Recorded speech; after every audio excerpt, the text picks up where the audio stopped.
ഇന്നത്തെ വചനം വിശുദ്ധ ലൂക്കാ എഴുതിയ സുവിശേഷം 5-ാം അധ്യായം 37-ാം വാക്യം. ആരും പുതിയ വീഞ്ഞ് പഴയ തോൽക്കുടങ്ങളിൽ ഒഴിച്ചു വയ്ക്കാറില്ല.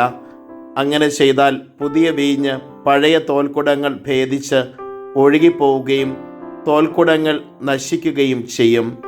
കാരുണ്യവാനും സ്നേഹനിധിയുമായ നല്ല ദൈവമേ, അങ്ങേ തിരുസന്നിധിയിൽ ഞങ്ങളെ ഓരോരുത്തരെയും ചേർത്ത് വയ്ക്കുന്നു.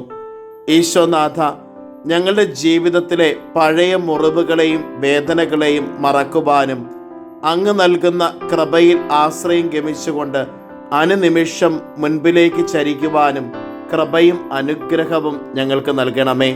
അമ്മേ മാതാവേ, ഞങ്ങൾക്ക് വേണ്ടി മാധ്യസ്ഥം യാചിക്കണമേ. നമ്മുടെ കർത്താവ് ഈശോ മിശിഹായുടെ കൃപയും പിതാവായ ദൈവത്തിൻ്റെ സ്നേഹവും പരിശുദ്ധാത്മാവിൻ്റെ സഹവാസവും നാം എല്ലാവരോടും കൂടെ ഉണ്ടായിരിക്കട്ടെ, ഇപ്പോഴും എപ്പോഴും എന്നേക്കും. ആമേൻ. ഇന്നത്തെ നിയോഗം: എല്ലാം മറക്കുവാനും ക്ഷമിക്കുവാനുമുള്ള കൃപയ്ക്ക് വേണ്ടി പ്രാർത്ഥിക്കാം.